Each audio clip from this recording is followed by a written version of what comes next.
2025년 세무사 1차 62회 회계학개론 37번을 설명하겠습니다.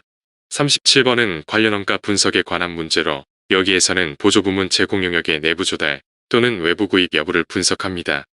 2025년 세무사 1차 62회 회계학개론에서는 1번부터 40번까지 40문제가 출제되었는데 이 중에서 1번부터 24번까지 24문제는 재무회계 분야에서 출제되었고 25번부터 40번까지 16문제는 원가관리회계 분야에서 출제되었습니다.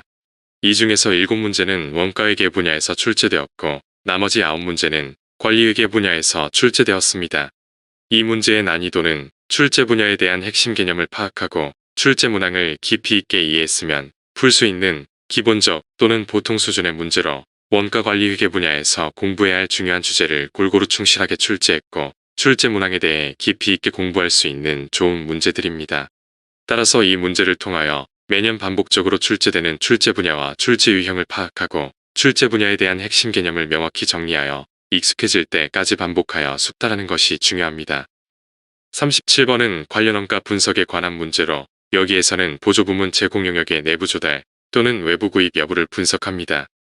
관련 원가 분석은 손익분기 분석과 함께 관리회계의 중요한 주제인 의사결정에 대한 중요한 분석 도구입니다. 따라서 관련 원가 분석에 관련된 개념을 명확히 이해하고 이러한 개념에 익숙해질 때까지 반복해서 숙달하는 것이 중요합니다. 다음은 2010년부터 2025년까지 원가관리회계 분야에서 출제된 문제를 주요 목차별로 정리한 것입니다.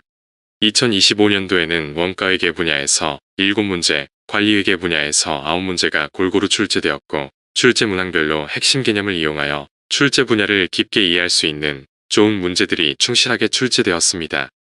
37번은 관련 원가 분석에 관한 문제로 여기에서는 보조부문이 제공하는 보조부문 용역의 내부 조달 또는 외부 구입 여부를 분석합니다. 주세무는 2개의 보조부문과 2개의 제조부문을 통해 제품을 생산하는데 여기에서는 부문 간의 용역 수수 관계와 보조부문의 생산에 관련된 자료를 토대로 보조부문 중 S1 부문이 제공하는 용역을 내부 조달하는 방안과 외부 구입하는 방안의 증분손익을 분석합니다.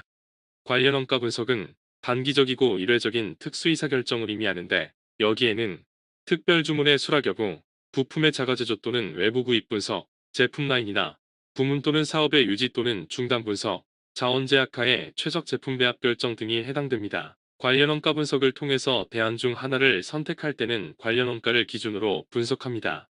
단기적이고 일회적인 특수의사결정은 현재 시점에서 미래에 선택 가능한 대안 중 하나를 결정하는 것이기 때문에 각 대안을 선택했을 때에만 미래에 추가적으로 발생하는 원가와 효익을 중심으로 분석합니다. 관련 원가는 대안 간의 차이가 발생하는 미래 원가입니다. 관련 원가는 미래 원가이고 현금을 수반하는 현금 원가이고 증분 원가, 기회 원가, 회피 가능 원가입니다. 반면에 매몰 원가, 확정 원가, 명목 원가, 고정 원가는 특수의사결정과 관련성이 없는 비관련 원가입니다.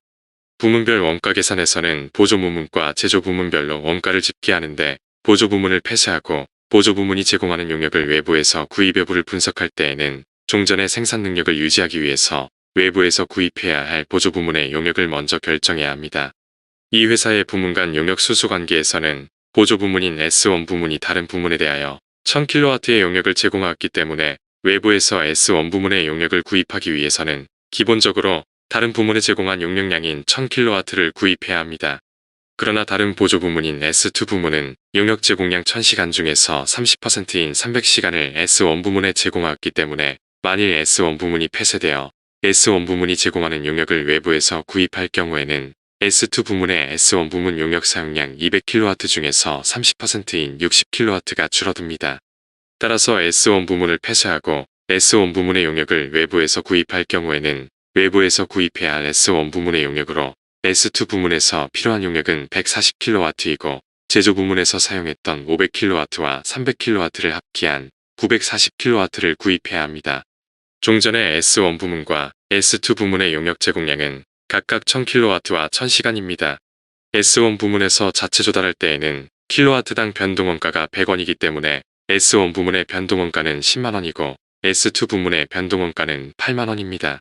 그런데 S1 부문은 S2 부문이 제공하는 용역 중 30%를 제공받기 때문에 S2 부문의 변동원가 8만원의 30%인 24,000원을 부담해야 하고 결과적으로 S부문을 유지함으로 인한 변동원가는 12만 4천원입니다.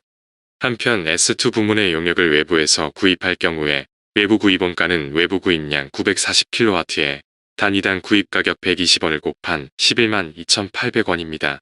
따라서 보조부문인 S1 부문을 폐쇄하고 용역을 외부에서 구입할 경우에는 내부 조달할 경우의 원가 12만 4천원에 비하여 11,200원이 감소합니다. 주세무가 S1 부문을 폐쇄하고 전력을 전량 외부에서 구입할 경우 이익 증가액은 11,200원으로 이 문제의 정답은 2번 11,200원입니다. 동영상 하단의 더보기를 클릭하면 관련 원가 분석에 관한 기출문제가 정리되어 있습니다. 다양한 유형의 기출문제를 풀어보기 바랍니다.